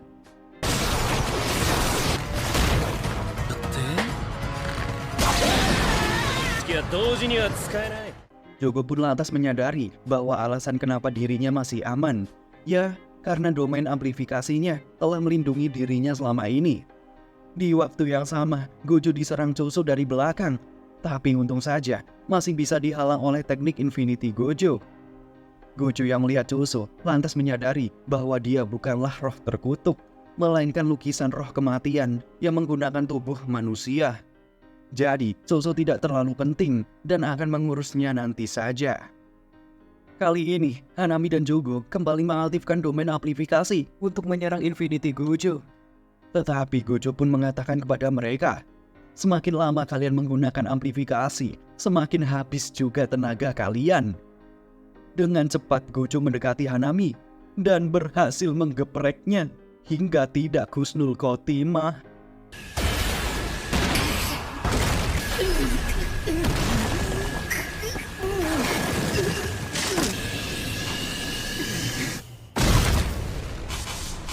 Hanami. Tsugi. Tiba-tiba scene flashback diperlihatkan kelompok itu yang mengatakan bahwa alam penjara adalah penghalang hidup dari perwujudan Genshin. Dan tidak ada yang tidak bisa disegel oleh alam penjara itu. Geto pun mengatakan bahwa setelah pintu alam penjara terbuka, maka selama 1 menit dan dalam jarak 4 meter, mereka akan bisa menyegel Gojo dan harus memanfaatkan kesempatan tersebut untuk menghabisinya. Jogo pun tiba-tiba terlihat sangat marah kepada Geto karena Jogo merasa bakal menjadi tumbal, karena itu sama saja misi bunuh diri. Namun Geto menjawab, "Alah, tenang saja Jogo. Kembali ke dalam pertarungan. Selanjutnya, Gojo akan membunuh Jogo." Tetapi Jogo terlihat langsung kabur. Jogo mengatakan bahwa aku tidak boleh menyia-nyiakan kematian Hanami.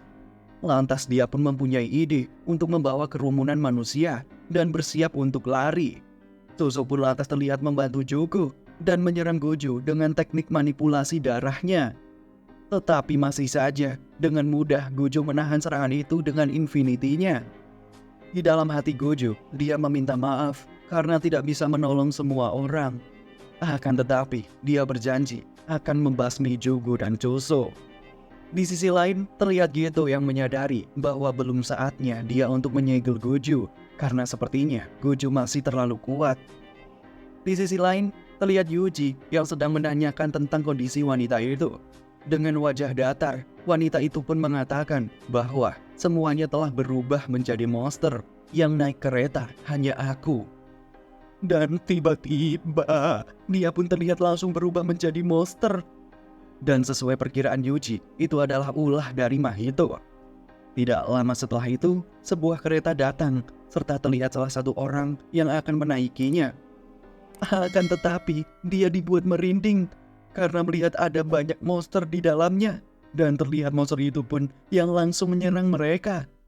Setelah itu, dengan lucunya, Mahito keluar dari kereta. Mahito pun terlihat datang untuk membantu Jogo. Kemudian Jogo juga memberitahu bahwa Hanami telah mati. Mendengar itu, Mahito pun terlihat murka dan langsung menyerang Gojo. Tetapi pukulannya terhalang oleh infinity-nya.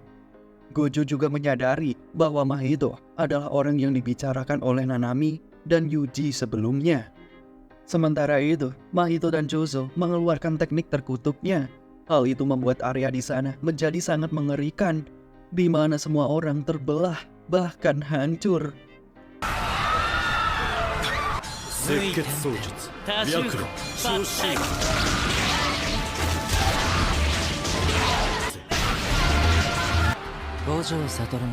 Akan tetapi, mereka terkejut ketika Gojo terlihat murka dan akan menggunakan domain expansion-nya, membuat semua orang di sekitar termasuk roh kutukan tidak bisa bergerak karena sudah masuk ke dalam efek samping domain Gojo. Majika. 領域展開無料空所。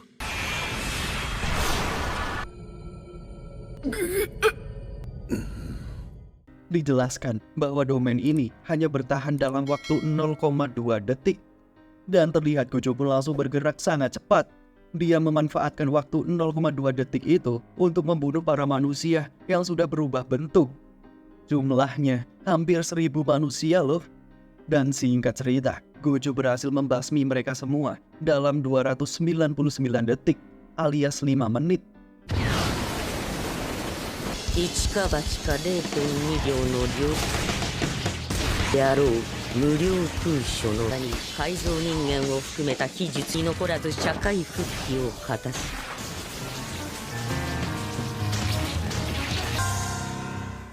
もう299秒で Bingung ya, kenapa 5 menit? Padahal domain Gojo bertahan 0,2 detik. Jadi gini, memang domain Gojo bertahan 0,2 detik, namun efeknya masih bisa dirasakan meskipun domain Gojo sudah habis, makanya bisa sampai 5 menit. Hal tersebut jelas membuat Gojo benar-benar sangat capek. Akan tetapi di depannya terlihat kotak atau yang disebut dengan alam penjara.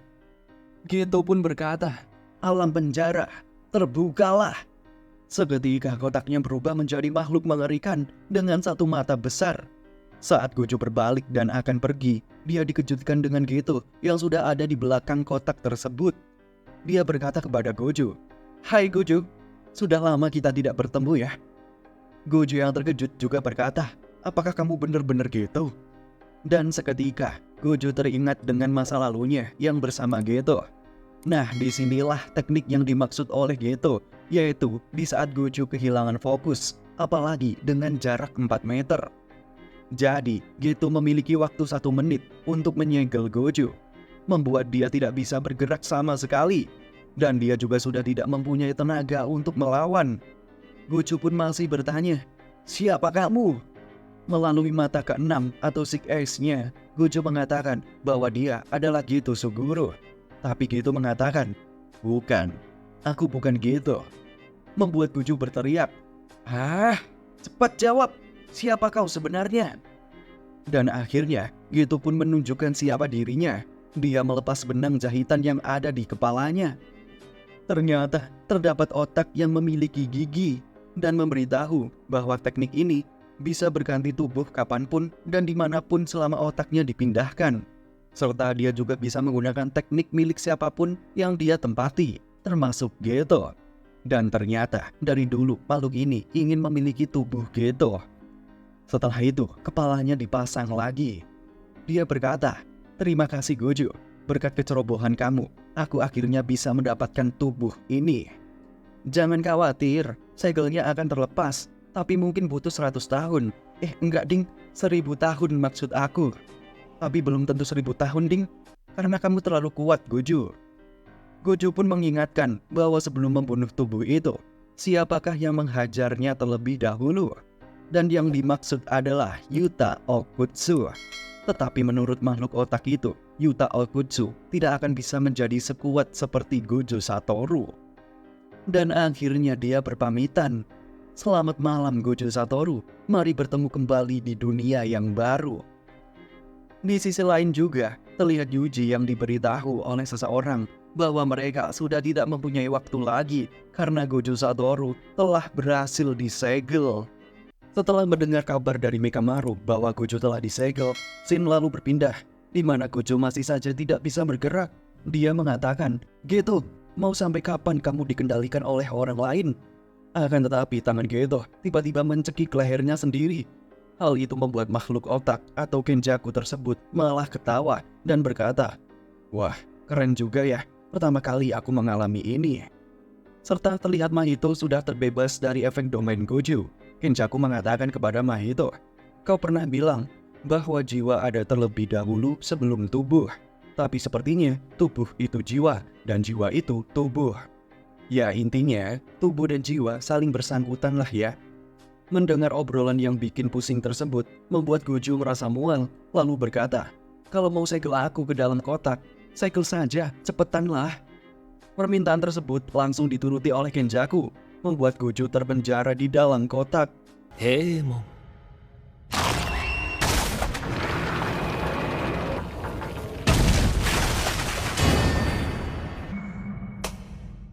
Dan warna kotak tersebut berubah menjadi abu-abu, bahkan matanya tertutup. Kotak tersebut sudah tidak bisa mengurung manusia lagi, karena kapasitasnya hanya 1 orang yang bisa disegel. Shin berpindah, di mana Mei terlihat tidak percaya dengan apa yang sudah Mekamaru katakan. Masa iya sih seorang Gojo Satoru bisa dikalahkan? Mei meminta bukti kepada Mekamaru agar mereka bisa percaya. Sebenarnya Mekamaru tidak memiliki bukti, tapi dia mencoba menjelaskan mulai dari dirinya yang terbunuh oleh Mahito saat 19 Oktober dulu. Dan dirinya sekarang adalah asuransi atau mungkin sumpah pengikat untuk dirinya sendiri, di mana dia akan muncul saat Gojo Satoru berhasil disegel, yang artinya Mekamaru dapat hidup kembali, tapi hanya sementara waktu. Setelah itu, Mekamaru memilih Yuji karena beranggap jika Yuji tidak akan berkhianat, dan juga memilih Mei karena kemampuan detektifnya, yaitu dapat melihat melalui burung gagak. Jadi ini bakal berguna banget. Tidak lama setelah itu, dari kejauhan, Mei bisa mengetahui ada musuh yang akan datang. Mei bertanya, apakah musuh yang akan datang kali ini lebih kuat dari roh terkutuk yang Yuji lawan sebelumnya. Yuji pun merasa mereka jauh lebih kuat dari belalang yang ia lawan sebelumnya. Kemudian, dia menelepon salah satu temannya dan berencana mengabaikan pengguna kutukan serta fokus untuk memastikan keselamatan Gojo. Akan tetapi, Mekamaru melarangnya. Karena situasi di Shibuya pasti sudah berubah. Di Shibuya saat ini telah diturunkan 4 tabir, sehingga ponsel tidak bisa digunakan di dalam tabir. Bahkan, Mei tidak bisa menghubungi asisten pengawas yang ada di luar tabir sekalipun. Mekamaru meminta agar Mei mengikuti perintahnya karena jaminan itu akan segera menghilang. Ya, jadi terpaksa nggak terpaksa deh, Mei pun menuruti perintah Mekamaru. Mekamaru menyuruh Yuji kembali ke stasiun Jigumai alias kabur dari sini dan melaporkan ke semua penyihir Jujutsu bahwa Gojo telah disegel. Sedangkan Mei dan adiknya akan melawan 2 pengguna kutukan yang akan datang itu. Shin berpindah ke Geto, terlihat Jugo dan Choso yang baru saja terlepas dari domain milik Gojo. Di saat Geto memberitahu rencana mereka selanjutnya, tiba-tiba mereka dibuat terkejut dengan kotak alam penjara yang jatuh dengan sangat kencang. Ditampilkan juga di dalam alam penjara yang penuh dengan tengkorak, Gojo bisa-bisanya nyantui banget tanpa rasa takut sedikit pun. Dia berkata bahwa waktu tidak berjalan di sini, namun dia akan memaksimalkan semuanya di sini.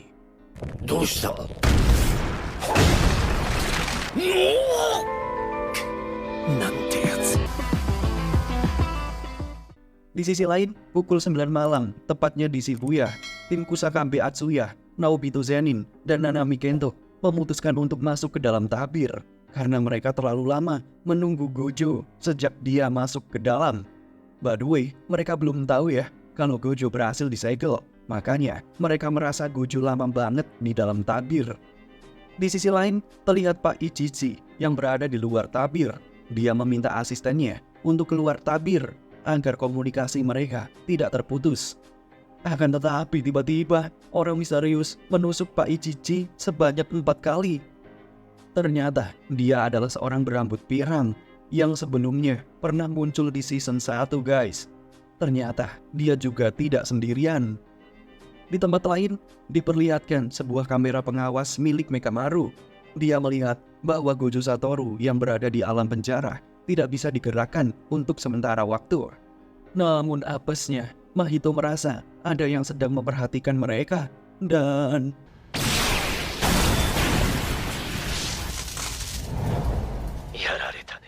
Mengetahui hal tersebut, Mekamaru langsung bilang kepada Yuji kalau pihak musuh tidak bisa menggerakkan Gojo yang sudah disegel.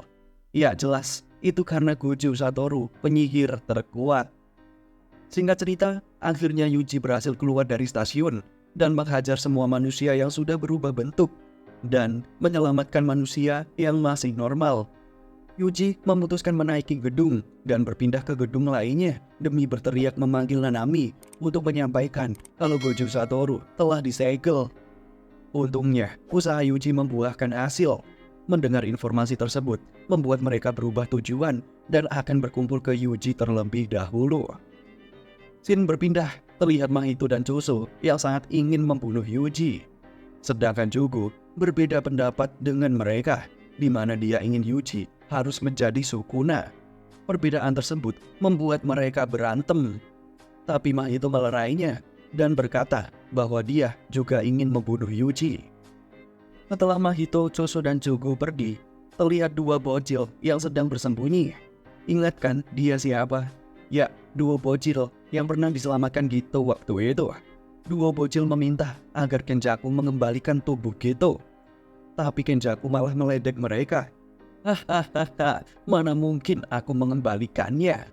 Lain kali tuh, kalau buat janji dengan penyihir Jujutsu, jangan lupa buat ikatan sumpah. Hingga akhirnya dua bocil ini mundur dan berkata, kau akan menyesal. Di sisi lain, Yuji didatangi oleh Megumi dan Nanami, serta Mekamaru langsung menjelaskan semuanya.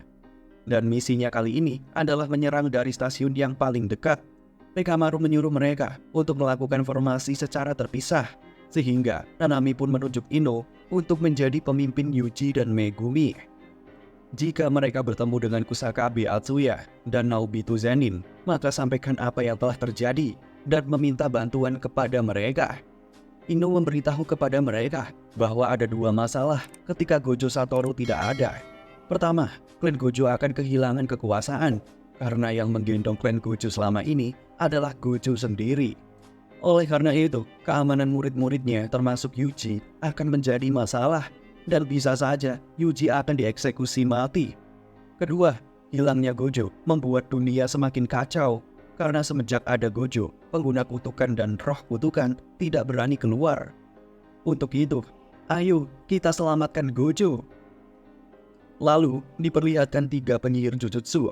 Mereka bernama Jiro Awasaka, Ogami, serta yang satunya itu adalah cucunya, tapi belum diketahui namanya.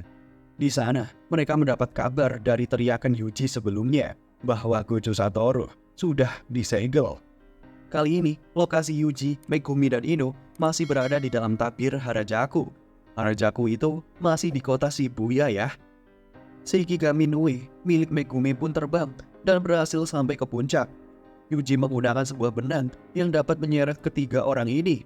Sementara itu, Ino bertugas untuk menghancurkan pasak yang sebelumnya telah digunakan untuk membuat tabir. Namun ketika sampai di lokasi, Ino dibuat terkejut karena ada 3 lubang, yang artinya mereka memasang 3 pasak. Satunya sudah dihancurkan dan 2-nya dipegang oleh aki-aki tersebut yang bernama Jiro Awasaka. Yuji melancarkan serangan benang yang ia ikat di pergelangan tangan. Udah kayak Batman aja ya. Alhasil dia berhasil menjatuhkan aki-aki tersebut hingga terkapar lemas tidak berdaya. Akan tetapi Megumi menyadari bahwa aki-aki tersebut hanya berpura-pura, karena tidak semudah itu pengguna kutukan seperti aki-aki tersebut mudah mati. Scene beralih ke masa lalu. Terlihat Ino yang sedang makan bersama senpainya, yaitu Nanami. Terlihat Ino sangat antusias bertemu dengannya dan ingin segera mendapatkan rekomendasi naik pangkat dari Nanami. Berpindah ke masa sekarang, di mana Ino akan menghadapi 2 orang yang tersisa. Dia terlihat menutupi wajahnya dan akan menggunakan teknik kutukannya, di mana kutukan Ino adalah memanggil arwah. Dia memanggil arwah binatang atau yang disebut sebagai Raiho Suisu. Dia hanya bisa memanggil 4 arwah saja yang dikenal sebagai binatang keberuntungan, yaitu Kaichi, Reiki, Kirin, dan Ryu. Binatang yang dikeluarkan Ino pertama adalah Kaichi. Tekniknya sebagai penyerangan, berupa tanduk melayang dengan desain spiral yang dapat dikontrol secara telepati oleh penggunanya. Kedua adalah binatang Reiki. Tekniknya sebagai pertahanan, berupa air yang dapat melapisi tubuh penggunanya sebagai pelindung. Nah, teknik 2 lainnya belum diketahui. Namun di saat akan menggunakan binatang yang keempat, Ino malah diajar duluan. Namun pertarungan masih berlanjut. Sempat juga si cucu melindungi nenek yang sedang melakukan mantra-mantranya, sehingga si nenek berhasil menyelesaikan mantranya dan berkata, sudah selesai. Dibarengi si cucu menelan sesuatu. Sekaligus nenek berkata, Zenin Toji.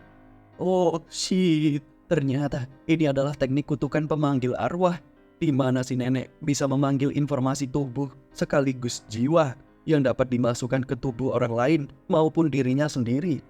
Kali ini si nenek memanggil informasi tubuh Toji ke dalam tubuh cucunya sendiri. Alhasil, cucunya perlahan-lahan dapat berubah bentuk ke Zenin Toji. Hal itu membuat Ino menelan ludah dan berkeringat dingin. Saking terpukaunya melihat perubahan bentuk tersebut, Ino malah ngalamun. Dan Toji yang sudah kembali dalam wujud fullnya pun berhasil menyerang Ino dengan membabi haram.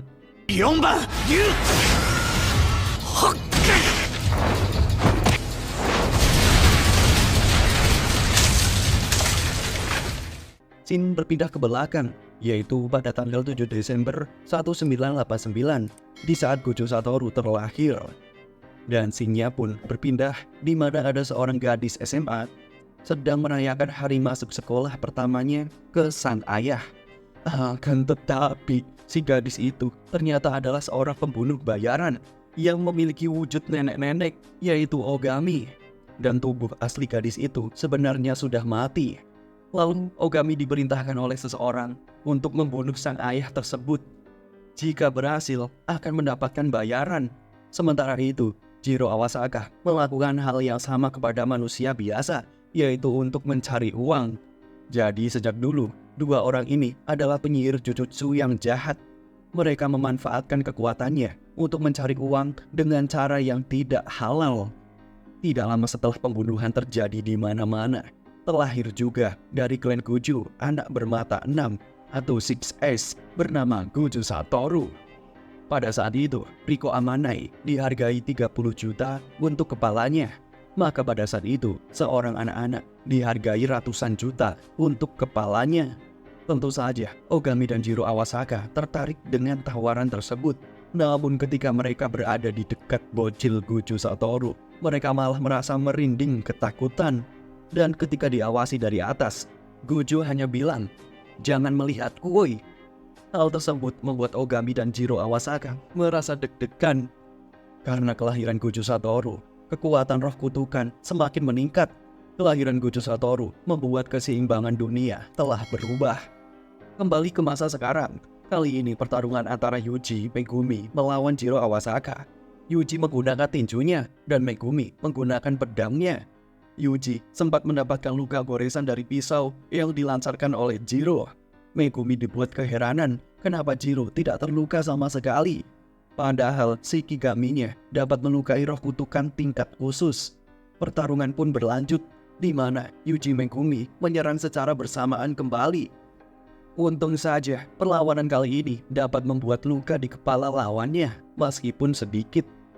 Setelah itu, Megumi mulai menganalisa teknik kutukan Jiro. Dia pun mengatakan bahwa Gojo ada di Shibuya.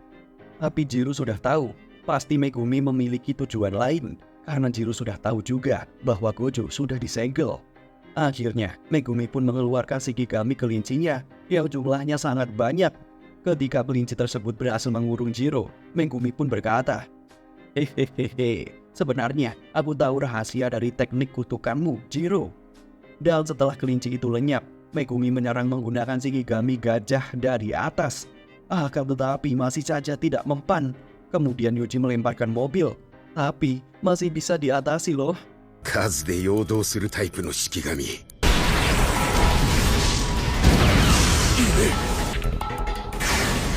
反射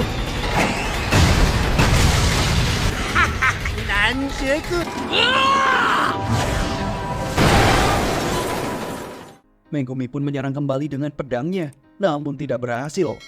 Dan ketika mereka akan melakukan serangan bersamaan, akhirnya terungkap teknik kutukan Jiro, yaitu teknik pengembalik. Di mana saat Jiro mengaktifkan teknik tersebut, maka serangan kuat dari musuh semakin lemah juga dampak yang dia rasakan. Sebaliknya, jika serangan musuh terlalu lemah, maka itu akan terasa menyakitkan bagi tubuh Jiro. Jadi sebelumnya, ayunan lemah Megumi mampu membuat memar pada kepalanya. Dan juga serangan kelinci yang kecil-kecil itu mampu membuat Jiro sedikit mundur karena terluka. Karena sudah tahu teknik tersebut, dengan lucunya mereka melancarkan serangan tinju biasa tanpa energi kutukan, hingga membuat Jiro muntah darah dan benar-benar sangat kewalahan.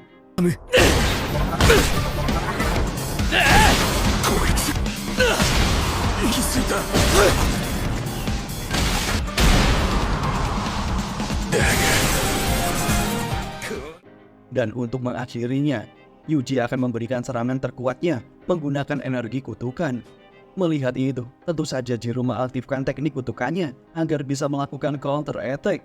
Tapi di luar angkasa, Yuji menghentikan serangan kuatnya, sehingga pukulan Yuji yang awalnya sangat kuat dikurangi jadi agak lemah dan tanpa energi kutukan, dan berhasil membuat Jiro tumbang layaknya Alex Boxer. Karena hal itu, Megumi memuji Yuji. Kamu pintar juga ya.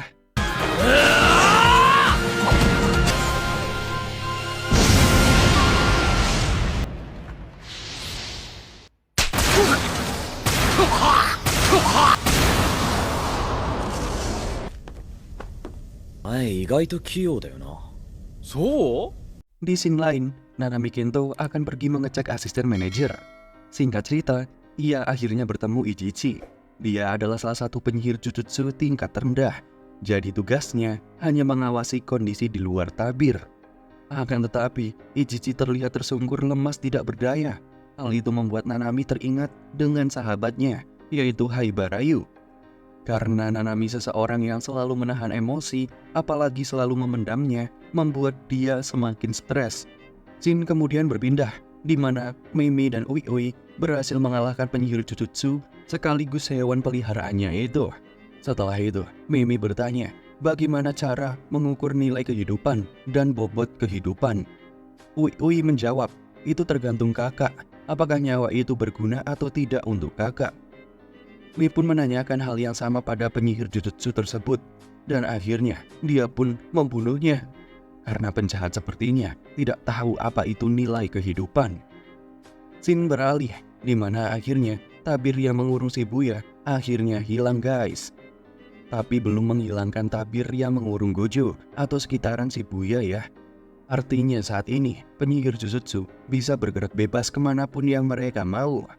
Selain di basement lantai 5 Hikari Shibuya, tempat di mana Kenjaku dan Gojo berada. Berarti 3 pasak yang dihancurkan Yuji kemungkinan membentuk satu tabir saja, dan 2 pasak lainnya adalah palsu. Scene berpindah, di tengah obrolan Megumi melihat Ino jatuh dari lantai atas. Dia pun segera memanggil Nui untuk menangkapnya. Akan tetapi keburu telat, untung saja dengan sigap Yuji menangkapnya. Sementara itu di atas gedung, benar-benar mencengangkan ketika tubuh cucu Ogami yang mengambil fisik Toji sebelumnya bisa-bisanya diambil alih Toji yang asli.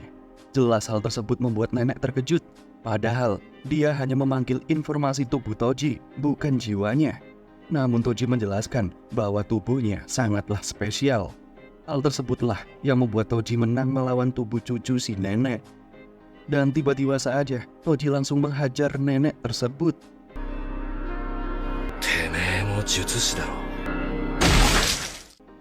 Di sisi lain, terlihat tim Maki, Nobito, Nobara, dan asisten manajer Nita. Mereka sedang sibuk masing-masing. Maki menghajar manusia yang sudah berubah bentuk. Sementara si Nobito malah nyantui-nyantui di sana. Lalu, Maki pun memerintahkan Nobara dan Nita untuk ke lokasi Ichichi karena mereka mendapat kabar bahwa Ichichi sedang terluka.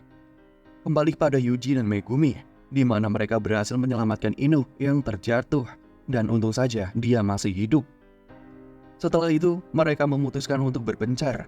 Yuji akan pergi ke stasiun untuk menyelamatkan Gojo Sensei, sedangkan Megumi akan membawa Ino keluar untuk mendapatkan perawatan. Di tempat lain, Nobara dan Nita malah bertemu dengan laki-laki berambut pirang, dan baru diketahui bahwa dia adalah yang menyerang semua asisten manajer yang berjaga di Shibuya. Hal itu membuat mereka murka, dan pertarungan pun dimulai, di mana Nobara akan melawannya 1 lawan 1, dan Nita diperintahkan untuk kabur agar bisa ke lokasi Ichichi lebih dulu. Akan tetapi, pedang kutukan yang dilempar pria tersebut bisa berjalan dan menyerang kaki Nita. Setelah itu, pedangnya kembali ke tangannya. Hal itu membuat Nobara memberi perlawanan dengan memberikan reruntuhan yang jatuh di atas pria tersebut. Akan tetapi, itu sama sekali tidak cukup, malah Nobara sendiri yang terkena pukulan. Kanzashi.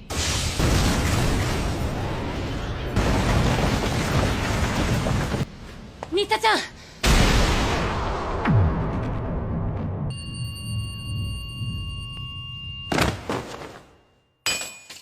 Alhasil, si pirang itu pun mengejek Nobara.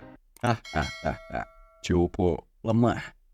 Dengan sekuat tenaga, Nobara mencoba menyadarkan dirinya dan berusaha mengalihkan perhatian si pria pirang tersebut agar Nita bisa kabur dari sana. Namun tidak semudah itu. Layaknya psikopat, pria tersebut bahkan menusuk-nusuk kaki Nita dengan sangat kejam. Nobara dengan sekuat tenaga lagi-lagi mencoba menyerang. Untung saja Nanami Kento datang dari jendela toko serta terlihat menggulungkan dasi di tangannya. Di waktu yang sama, Nita berhasil kabur. Di sisi lain, tiba-tiba Nanami sudah berada di belakang dan mengatakan, "Berapa jumlah persenjataan kalian?" Si pirang pun menjawab, "Tidak tahu," sambil menyerangnya. Akan tetapi, itu tidak berdampak apapun terhadap Nanami. Alhasil, Nanami mampu menghempaskan si pria pirang tersebut. 数と配置は知らない。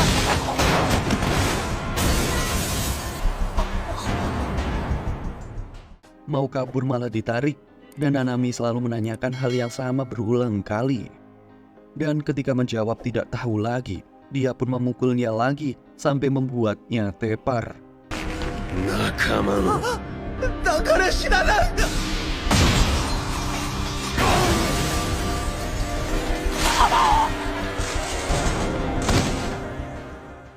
Tapi itu hanya pura-pura pingsan agar senjata kutukannya dapat menyerang Nanami. Tapi untung saja Nobara bisa mencegah dengan teknik palunya. Nanami pun masih bertanya, "Kau kan yang sudah membunuh asisten manajer di sepanjang jalan?" Si pirang hanya bisa nangis dan meminta maaf. Kasihan banget ya. Kali ini Nanami melepaskannya, tapi dengan pukulan tinjunya membuatnya terhempas jauh. Apakah masih hidup? Entahlah. あなたですね。